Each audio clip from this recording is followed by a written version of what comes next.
Good afternoon. Thank you all for coming and joining us. I am Benjamin Loring. I am the Associate Director for the Center for Eurasian, Russian, and East European Studies. And on behalf of my colleagues at Ceres and at the BMW Center for German and European Studies, I'd like to welcome you all to this talk today by Ambassador Žygimantas Pavilionis, who will be speaking today about the history and current state of affairs in Lithuania. Now, I wanted first to just give you a brief biography of the ambassador.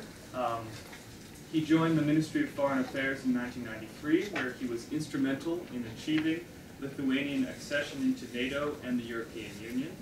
Between 1993 and 2009, he has held various high-level positions in the Lithuanian Ministry of Foreign Affairs, mostly focused on Lithuania's relationship with the EU. Most recently, Ambassador Pavilionis acted as Ambassador-at-Large and Chief Coordinator for Lithuania's Presidency of the Community of Democracies and Chief Coordinator for Transatlantic Relations. He has a master's degree in philosophy and a postgraduate diploma in international relations and doctoral studies. He pursued both degrees at Vilnius University in Lithuania. Welcome, Your Excellency, and we're very glad to have you here at Georgetown. Thank you so much. And Vilnius University is the oldest university in the region, also established by Jesuits some time ago, so we have some little similarities with your university. So I'm really grateful for this opportunity. I will try to make a little overview who we are, as I understand it, and where we go. But I would so much appreciate that this is interactive, so please come with your questions, and I will try to make it. So, sorry, okay. Are we on the record? Yes, we Yeah. Yeah, okay. No problem with me. Good, so let's start with our story. Yeah. It's a long story, about 1,000 years old. It was more than 1,000 years when Lithuania was first mentioned somewhere in Christian documents. We've been the only Baltic nation who've been able to create its own statehood. We resisted different crusades in the region, and we built kind of pagan empire from Baltic Sea to the Black. But then we married Polish princess and we became Catholic. And this empire was called by John Paul II like kind of European Union of the Middle Ages, because we've been very multicultural, and I will demonstrate how. You see all those cultures will be part of us. We've been Lithuanian, Polish, Russian, Old Slavic, Yiddish, Lithuania. Vilnius was called Second Jerusalem because our knights invited Jewish communities from 15th century, like a free people, to establish services to help us to maneuver in this big and complicated world. German, Tatar, myself, I have some kind of little piece of Tatar blood, because Tatars, they were used, because we stopped the Mongol Tatars advance in Europe, but then we used their skills, like Pope is using the Swiss guards. They were like a kind of bodyguards of our knights, so we still serve the knights, though we don't have it. We have some ambassadors with Tatar blood around. So it was a story of 500 years in peace and harmony with different nations. And last drop of that story happened in 1791, when, infected by American freedom virus, we introduced a very liberal constitution in Europe, first written one. And in 3 years we've been partitioned by 3 empires who thought that theoretically that's a great danger for their rule, to have that liberalism in Europe. That was the end of our story here. And a lot of Lithuanians then fled to America, like General Kosciuszko, who was thinking about himself like Lithuanian, though speaking Polish, and then continued fighting for American freedom. But that was the beginning of our big immigration story in America, where we have about 1/4 of my nation, about 1 million of people in America, and 3 in my own country. That was the beginning of the links with the United States. Then again, we've been able to create our state after First World War. For 20 years it was functioning. It was trying to build modern democracy in then context of European context. But again, well, something else happened, and we've been sacrificed by two totalitarian regimes. Actually, the war for us ended only in '90s when we declared the independence. So you can call us still as kind of Second World or post-Second World War generations for very different reasons. Because we are the generation that saw it all together. So how we resisted, because that was 50 or more years of resistance and trying to safeguard our identity in a very different ways. I will try to describe how. First of all, we had the guerrilla warriors fighting the Soviets until '53, till the end of Stalin regime. Can you imagine the most difficult period of Soviet time when people being killed on every corner? We had more than 20,000 to 30,000 troops fighting the Soviets in the woods. And we've been waiting for Americans. Because Americans and Brits, they were quite helpful in training those guerrilla warriors, but Americans never came. And that trauma is still somewhere in the heads. Catholic Church was very important. We are the only Catholics, well, not to count Greek, Ukrainian Catholic Church, who've been fighting also for religious reasons, and Catholic Church was main underground link with Europe. That was used very much also when John Paul II became the Pope, because we heard those messages. We've been able to see the Polish TV, part of Lithuania was covered, and that visit, first visit of John Paul II to Poland was quite an event that helped us to resist. Another way of resistance was a diplomatic one. If you ever visit my own embassy, who is the oldest embassy #2 in Washington, although it's just a Polish embassy that was established in 1919. Mine was established in 1924. So in this building, Lithuanians work from 1924. We never left that building. Why? Because during Soviet occupations, Americans were so good allowing us to resist inside the building. So my ambassadors, they were living inside the building, having no state, having no money, no electricity, no heating, sometimes no cars to travel to Washington. So they are going on foot to all those receptions, but they were pretending that they are independent because they resisted personally. That was a very difficult resistance, but that was a successful one because that was kind of a beacon of hope. So this embassy was kind of government in exile of my country. And I still work there.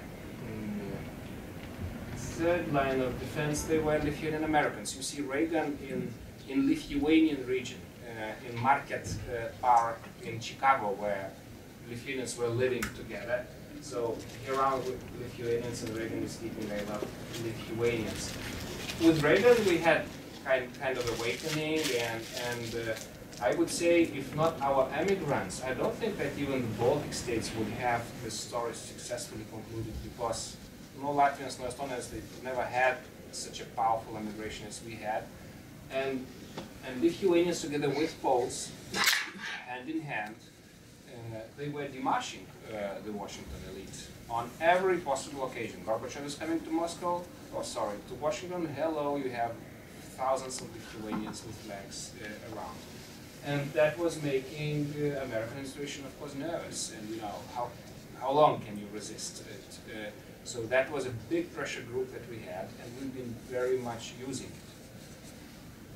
And then we've been the first to revolt in Soviet Union, first to declare independence. Gorbachev said, you know, express it freely. We freely asked for independence. He was very angry. He sent tanks. We resisted in a very peaceful way. We've been learning books of Gandhi, and that worked.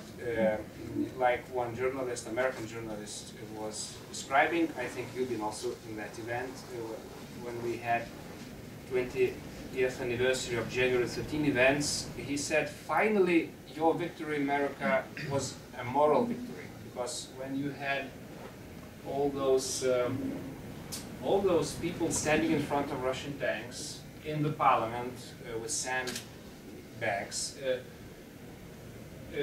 even Soviets, they took the TV tower, but they never kind of dared to have another Tiananmen Square in front of my parliament, because we had thousands, hundreds of thousands of people around the parliament, and the tank stopped. I was there, I saw it, and that was a moral victory, because then, was it Edward Lucas to say, I don't remember well, but you know, then we in America understood that Soviets have not enough bullets to kill every Lithuanian, because it's just too much. And especially when Gorbachev was receiving a Nobel Prize, then exactly, it was kind of uncomfortable, you know, to kill people with tanks and to receive a prize. So politically, we won that victory. And this is a congressional delegation visiting us in this period. By the way, Senator Durbin, another great Lithuanian American, he was among those, I don't see him here, but he for sure was one of those first to visit us then. And then, well, short story in recent history, I was also part of it. We've been transforming and healing our country on every centimeter, sector by sector, learning how they do it in European Union, with very good teachers from Brussels and good money from there, and good brains we received from different universities. We fixed the country, and we are regarded as one of the most successful examples of those transformation in all three Baltic states. We managed to get from prison back to elite clubs, and we are happy that we did it.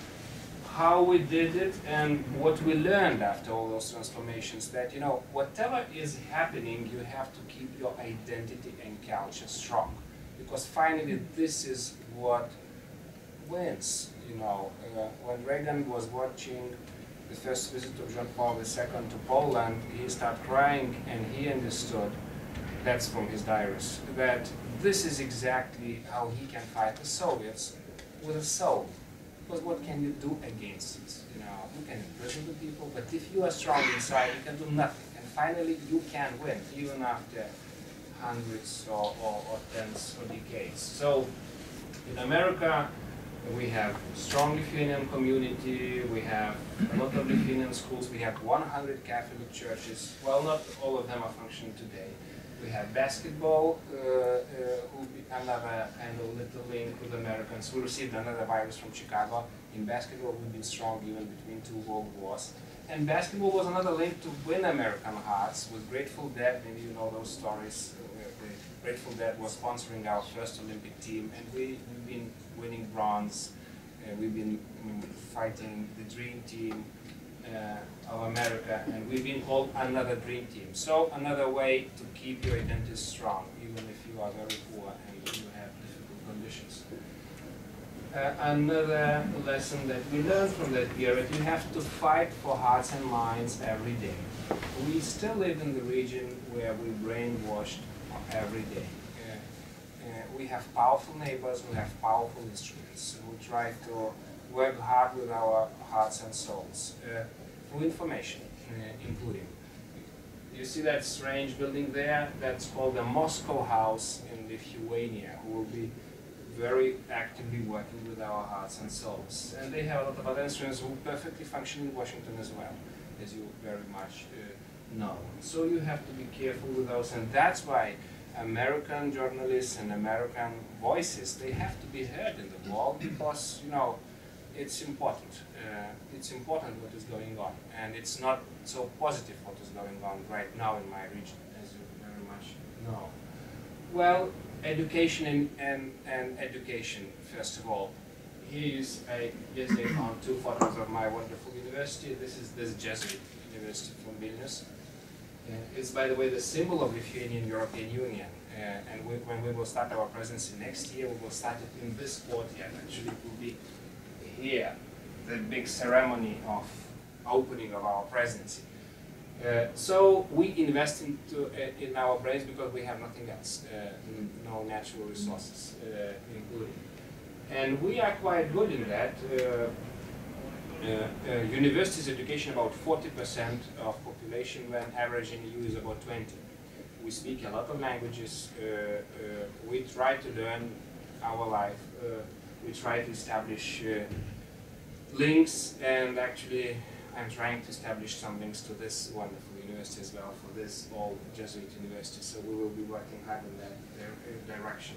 We also have not only kind of Catholic links, we have wonderful Protestant neighbors, and we learn from them business ethics, because Scandinavians are very active in my market. So it's kind of, we try to learn from everybody, but try to stay alert with our brains, because that's finally that helps us to survive.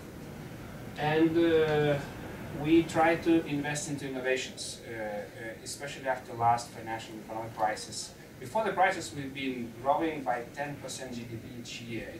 We've been overheated, but we understood that just to have kind of cheap growth is not enough. We have to invest into innovations. And so now for at least 4 or 5 years, we make a lot deliberately to be as kind of best innovative hub. And we are fighting with all our neighbors because they do actually the same, all Nordics, Estonians. But I think that's the way how you survive in those harsh conditions. You just have to be the best. And we are the best. We have the biggest number of mobile phones, for example. In Lithuania we have 3 million people, and we have 5 million operating cells. So we do everything through computers, e-banking, and so on. And we try to do it more. We have a lot of kind of Silicon values that we try to. They are not so good like Silicon Valley, you can confess, but we're trying to attract a lot of energy from your values. We have a lot of big names already attracted in Lithuania, and we will continue doing it in different areas that you see here, where we are quite strong. For example, on lasers, we have 80% of world market, and usually it impresses Americans. A lot of parts of Sputnik that impressed so much Americans were done in Lithuania some time ago. Seriously. And economy is growing well. When Greeks are going into depressions, psychological, including, we are growing. We like it. It's exactly the time for us to use that opportunity. Yes, we had serious economic shock after economic and financial crisis. Salaries were cut more or less by 50%. We slashed our budget seriously, but we've been one of the first to do it. And when I watch American debates, including yesterday, you are still discussing it. So we did it already, and we grow. We grow seriously, like all 3 Baltic states, and we are happy. And our economy is getting better and better. We also use interesting geographical situation. Yes, it's the worst place to live because you always live among big muscles. But on the other hand, you live in the place that is very different, and you can use those differences in order to get rich. And we are getting it. So you have a lot of regions around. We speak a lot of languages. We know their mentality. We know how to maneuver. Sometimes if Americans come to Moscow, they don't know how to maneuver. And we know. We know them well for 1,000 years actually. So we are good guides, and we use it well. Current battle is energy. We did everything. In some sectors we're still dependent on Russia. It's now energy fight, and we are quite a pioneer fighters in that area. One of the examples is gas market. All 3 Baltic states is 100% dependent on Russian gas. So we worked hard in Brussels, and we have so-called unbundling directive. It means we just want to create a free market on gas inside European Union, and nobody has to be treated kind of in exceptional way. No monopolies, be it American or Russian. And that's happening, and we will do it. We are also building LNGs. We have shale gas, it seems, in Poland and Lithuania. We will follow that American track that is inspiring. We are linking our markets. We are also trying to build nuclear reactor, but we will see. We had recently some referendum and elections, and it will be for new government to decide what to do with those results. But in any case, in different ways, we are building our energy security, because the energy dependency, I guess, personally, is one of the biggest cancers in the region, not only in Lithuania, in Ukraine, in Belarus, everywhere. If someone is using it like energy tools or arms, well, we have to defend ourselves and to defend like a NATO family, like a family of the West, because if we are not able to guarantee our energy independence, our democracy will be at stake. We also learned some other tricks like building democracy and freedom. You know, if Kosciuszko was doing it in America, I don't know when, by the end of the 18th century, we are continuing it through different instruments. We see a lot of organizations where we try to lead, and we've been leading Community of Democracy recently, Organization for Security and Cooperation in Europe. We are still here, Nordic Baltic, and now we will go like #1 from Baltic states to lead inside the European Union. It's mostly always like agenda item is democracy and freedom and human dignity, because you have to be serious with those things, because usually those things that are saving your life, and we will continue doing it. So those are little priorities of our current incoming EU presidency. It's first of all difficult task, having just 3 million people to kind of reside over 500 million. It's not easy for any structure and any embassy. We have to have 3,000 meetings. We will have 30,000 guests. We trained already 1,200 diplomats and civil servants just to manage that task. I think we will handle. I was deputy chief negotiator in our accession to the European Union. I think we are small, smart, and we can do something better than bigger neighbors. European Union will be expanded exactly on the first day of our presidency to Croatia. It will be 28. And we will have some priorities. Of course, economy, and money. We will try to follow all those best tracks, how to save our lives in economy and finance. We hope people will agree on next EU budget. That is a difficult issue. But my president is former budget commissioner, and she has good ties in Brussels, so do you think we will handle it with her? We will fight for energy security, not only on Lithuanian, but on European Union, France, because EU is leading, I think, in that area, from energy efficiency to independence. So we will invent even more tricks in that area. Eastern Partnership, you see those yellow states, states in yellow. Those are the countries who participate in so-called Eastern Partnership program. Well, to make it simple, we try to help them with the rules we have in EU, to be like us, to follow our track. And some of them are successful, some of them are not. But in any case, in November 2013, we will have another big strategy session on that with heads of states, Merkel and others, to think what exactly do we do in these. Because we don't think that it is effective, what was happening until now. We want this to be effective. We know how they did it with us. We know how we did it with us, with ourselves. So we want our neighbors and brothers in the East to follow it seriously, with big support from Brussels, from EU member states, but also from the United States, because it's something that links us to Washington. Well, we will work hard in the Baltic Sea region to make it more homogeneous, and we will, of course, work hard with the external borders, but that's more technical. So to conclude, come to Lithuania. It's a land of opportunities, land that resisted well, land that is wonderful. It's a medieval town, like we had a lot of Italian architects. We are like, well, sometimes some people say Austria, some but in any case, it's the border of Baroque in Europe, and I like this place more and more. So please come. Yeah.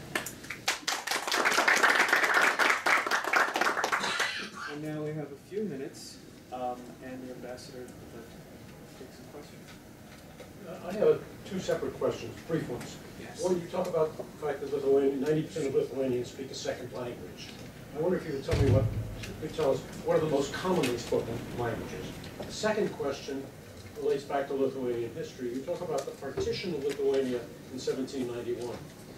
History books talk about the partition of Poland in 1791. You seem to describe it as though it was all Lithuania. Yes. It wasn't. I will explain why. Okay, from languages it depends on which generation you speak. Of course, post-Soviet generations, I include also myself, I graduated from high school still in the Soviet era. I still speak Russian, but I have 4 sons, no one speaks Russian. So for next generation after me, that's English, of course. And then a lot of other languages. French is very popular, that's a tradition from beginning of the century, German for business, and now more and more Scandinavian languages, because Scandinavian nations, they are very active those are the first investors. And so business etiquette, business minds coming from Scandinavia, so Swedish language and so on. So, but also, Italian, Spanish, we like Polish, we like learning languages, that's the only way to survive. Now on history, Poles are not right to treat it like Poland, because it was always even juridically Republic of two nations, always. You have this, you have Polish eagle, and you have this strange Lithuanian knight always on oh my God, I have it somewhere. So it was a marriage of Lithuania and Poland. And actually, Jogielo was a Lithuanian king that went to Krakow to rule. And that was Lithuanian elite ruling that country at least until the 16th century. But all the structures of power, they were like coming from two separate bodies. Yes, those differences, they were disappearing. Because, to be honest, until 18th century, nobody had national character. But even juridically speaking, it was always kind of Grand Duchy of Lithuania and Poland who've been living together. Poland was very small in the beginning, Grand Duchy was very big, but the proportions were not to our benefit. And that is an interesting thing, because I would say like this, when Lithuanians and Poles are together, you have stability in the region. And if not, you have something else. And that truth was very much learned by our neighbors. And that's why, they've been working hard to underline only national character of that development. But actually we did it together with Poles. I have Polish blood, but now I speak Lithuanian. But in every Lithuanian family you can have this Polish blood, and vice versa. President Komorowski is a Lithuanian. He speaks Polish. Every Poles have a drop of Lithuanian blood as well. So we are family, but now we live in other states. Yeah. Yes, I have a question, please. Thank you, Ambassador, for your presentation. It was quite revealing in some points, because I come from Belarus, which you carefully omitted the presentation. Yeah, it's not just a part. It was one of the core nations in Grand Duchy of Lithuania, or as it was called, Великое княжество Litovsk. So basically the name for the country was Litva. And Lithuanians, when they became independent, they chose the name Lietuva, not exactly Litva.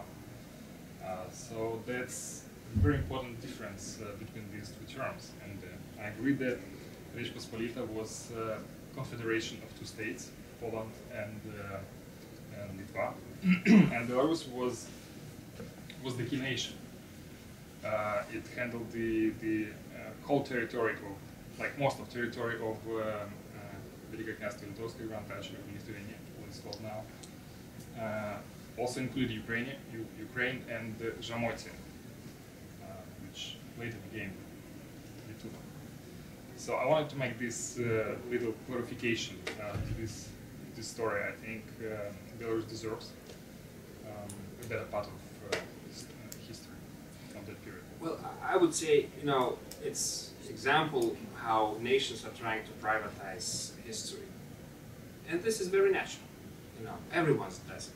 Poles are writing that that was a Polish history.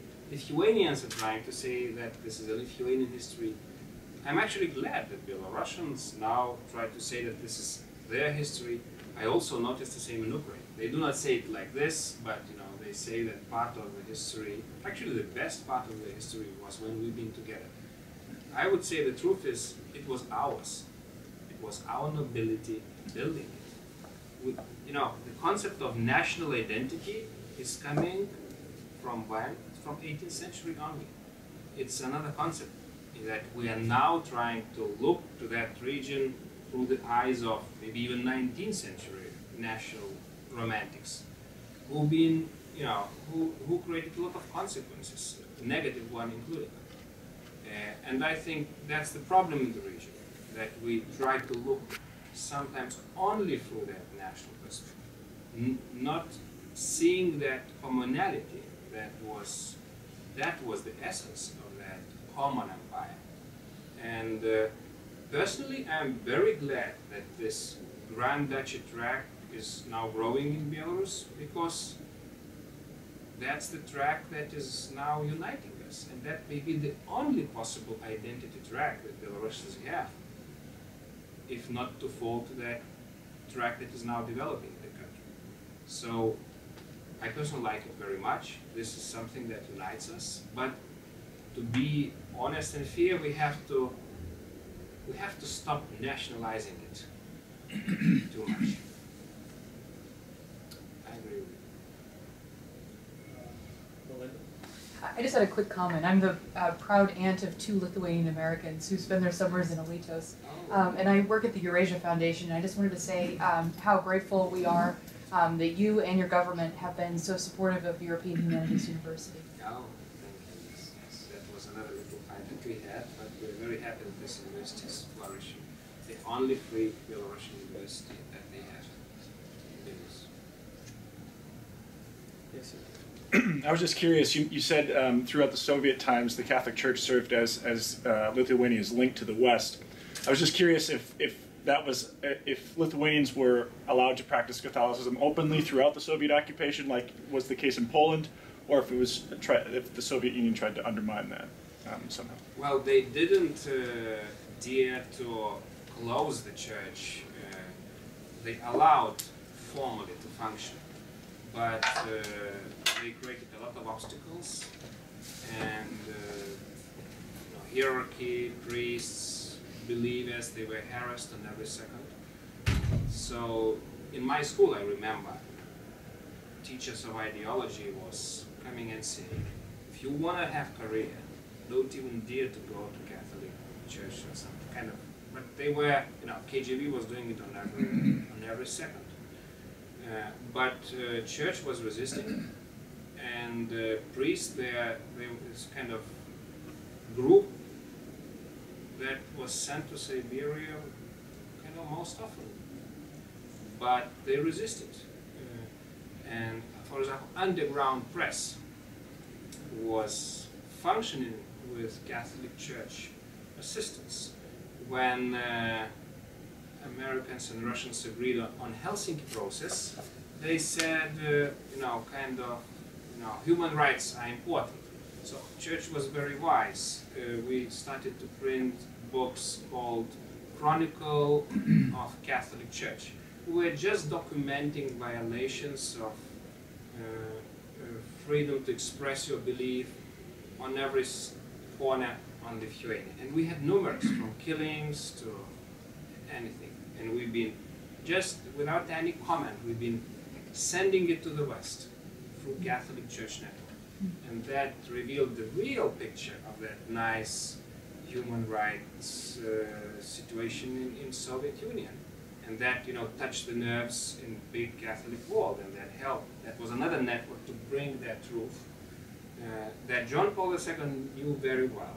And from the first steps of his pontificate, he was always sending messages to Russia, to Soviets including, saying, well, you have to do something with those Catholics in Lithuania and Ukraine. And he was sending signals to us, keep strong, continue. And that helped. Right? That's good. Yeah, we had visits a few years ago by President Kwasniewski of Poland, and he often talked about first the desire to enter the EU and the experience of entering the EU, and he often named Spain as sort of a bit of a model. This was a country that had been helped by the EU, but now it was, such a model for development. Interestingly, with the economic crisis, I don't think anybody's looking to Spain as the model, and I wonder about the upcoming presidency for Lithuania. Are you going to be trying to send some particular lessons or messages to Southern Europe?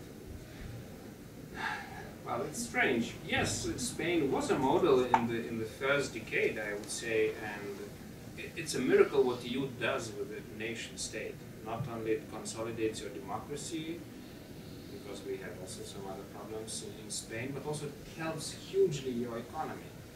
You have influx of money that you can actually use in fixing the problems that you can never fix alone, from roads to airports and I don't know, anything.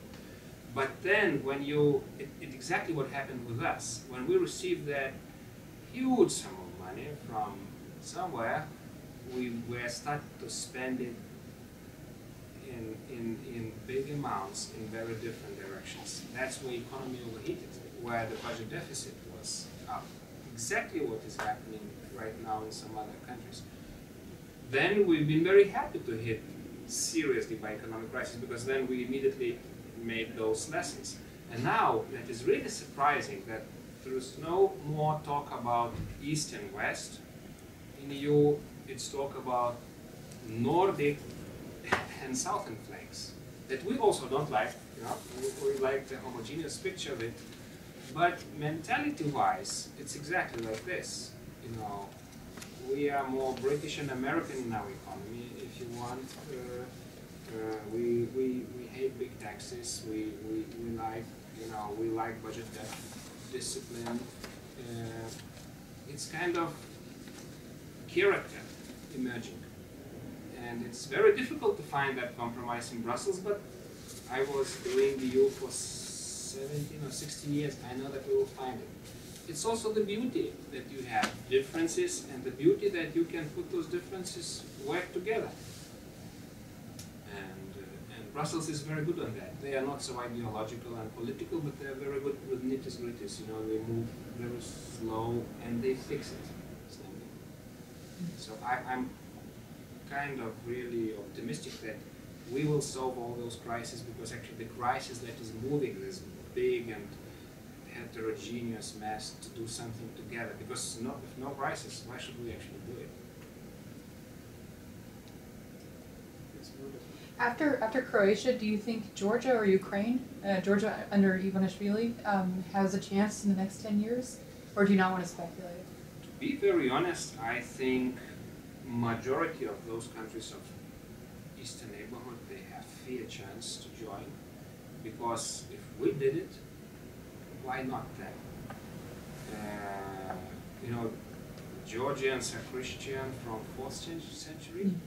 They have a deep cultural identity, and to see what they did just in the last years, okay, with all possible shortcomings, it's a miracle. Just look to their police, from very much corrupted and with the guns in the street to something that I tell to my interior minister, look what they did. Ukraine also, sorry, but that was the center of Russian civilization from 9th century. They are deeply European. Yes, it's a big country, big muscles and big economy, big problems, big corruption. Yes, we had it in Lithuania. It was not so big, but I know exactly that it was Europe agreement that I negotiated myself, association agreement, that keeps you healthy. We signed it in '95. In 2004, we've been members. Why? You have very strict set of rules that you have to follow. You have. If not, you're not receiving a lot of money, so money is good. Then you move. And you fix it. You fix state aid, you fix corruption, you are opening the market. The society becomes Western. And then market forces does it itself. It for sure can happen in Ukraine. And in Belarus, whose representative just left, I know that it can happen. Because to be very honest, and I was very much working with the East after I came from Brussels in 2002, I was just 90% spending on the East, trying them to encourage to follow our track. Among my Eastern clients, they were one of most European. Those are deeply European people. They have some, well, they've been traumatized heavily by totalitarian regimes, and now they continue receiving those. Even we, after 22 years of independence, we have our souls damaged for very different reasons, human dignity and so on. You know, it takes some time, but I know there is no other future, even for Russians themselves. You know, people say we are so aggressively anti-Russian. Russia has this score of biggest enemies. We are always among top 5 with Americans, always. But that's not true. We believe that Russia is a deeply European nation.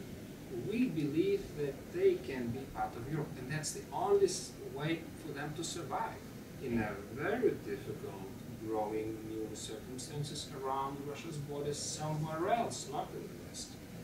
And we will be first to help. In Kaliningrad, we are #1 investors, and we still speak Russian. We know we could be the best friends for them in the West, because we did it. With this, we fixed that ugly Soviet machine in the way it works. So just learn from the Lithuanians. Don't push them too hard. Learn. They are the best friends you have. And when you will be able to understand it, that will be the moment Russia is, you know, transforming itself. So we will wait for that moment. We've been waiting for 1,000 years. The moment will come. And that's coming. Yes, sir. Mr. Ambassador, thank you for your presentation. I thought I knew a little bit about Lithuania, and I did a little not more now. I'm Peter Hickman of the National Press Club. As you know, I arrange some of the news conferences at the Press Club, mostly on foreign affairs thing. And I want to invite you to speak, or somebody from Vilnius, when you take over the EU presidency. I've been doing that for several years with almost an unbroken record of success. Ambassador Pavilionis of Cyprus has agreed to speak, but he wants to do it late in the presidency in December. I'll follow us up with a formal letter to your embassy. Good idea. But I hope you can come, or somebody from Vilnius. Wonderful. Your club was one of those, you know, most welcome places. Well, we've been most welcome in Washington, and it helped so much to reestablish our independence. So it's an honor. Thank you. Honored to have had a part in it. Thank you. I would like to use my privilege as moderator to ask one question about minority ethnic groups in Lithuania. With such a multicultural past, how are you accommodating them now? Are they able to have some degree of cultural autonomy, for example, having their own schools, and how do you accommodate their needs? Well, from the very beginning of independence, having this multicultural past, we understood that we have to open all doors to them. So they received citizenship from the very beginning. They are all citizens, and they are enjoying all possible rights from the very beginning of existence of our state. Just a few examples. Well, of course, it's also knowing the differences between Baltic states. You know, I have to start that those minorities are very small to compare. We had a recent statistical kind of overview. Polish are number first minority, 6%, Russians number 2, 5%, and then Belarusian, Jews, and others. So you can say it was kind of easy. It's not so easy in some other cases, and we have to understand them as well. But some other facts, Poles, they have 140 kind of schools in the world where Polish is taught from first grade to the last. 100 of them from the total world school is in Lithuania. 100. In Belarus you have no school. When I ask my Polish friends how many you have in Germany, it's also not a big number. So Russians, they always had a lot of schools. So it's still a legacy from Soviet times. And we've been not kind of closing them. If you have people who wants to learn, do it. So kind of course, you know, minorities will always be sensitive, and we can always learn from each other, and we will be learning, and we still have to do something in Lithuania in this regard. But I think they really enjoy all those rights as much as we can. Jewish community is very small right now, the Holocaust, and what happened, it's just 5,000 people, but even they kind of, they are very proud of their history, and I would love to see them even kind of to be more active, because in interwar Lithuania they were very active. They had even a minister for their own kind of affairs and so on. But so in any case, we try to be. No, we have Tatars still living. We have villages of Tatars where my grandfather was living. We have Karaids, sorry. Few places in the world where they preserve this identity from 13th century, and they all live there. So, but I think we can do even more. I think this kind of multicultural and ecumenical ecumenism was invented by our knights in Brest Union of 1597 or 595. We were the first to get Orthodox and Catholics doing something together. After the partition, then Russian Orthodox Church turned 8 million of them back to zero, or the current stage. But you know, those churches still active there, and so kind of this ecumenism that I think what John Paul II did. It was a Lithuanian Polish virus. That was how we've been proceeding, and what's now happening with the church, it's kind of Lithuanian Polish legacy. So I think we can do it even more in that area.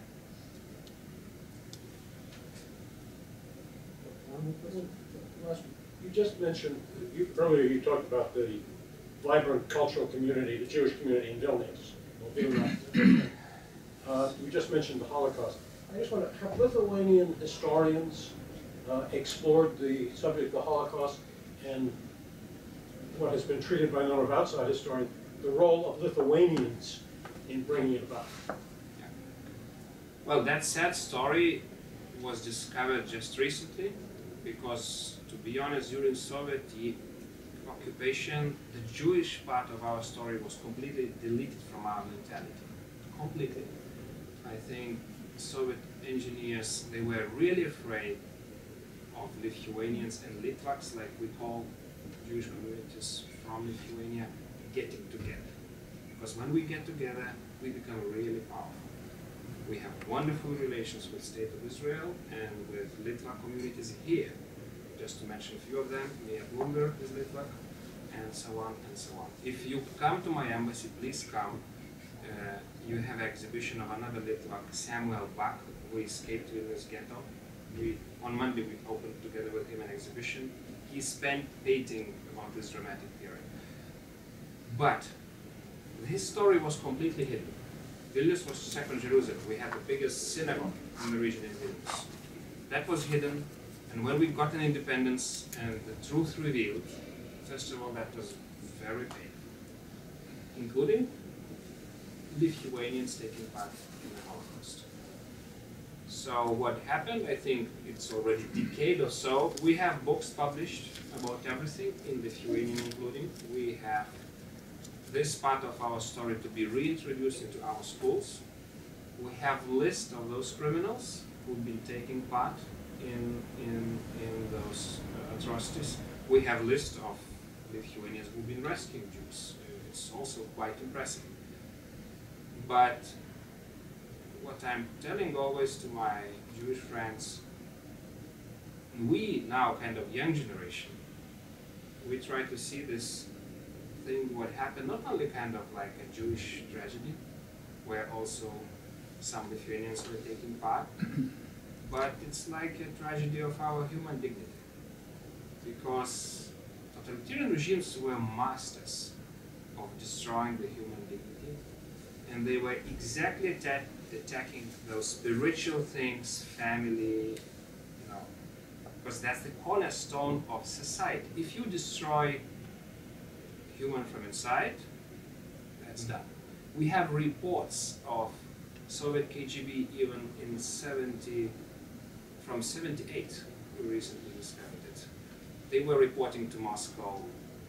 Our work of getting Lithuanians against Jews and Jews against Lithuanians is proceeding well. They were working hard on that area, and Germans did the same.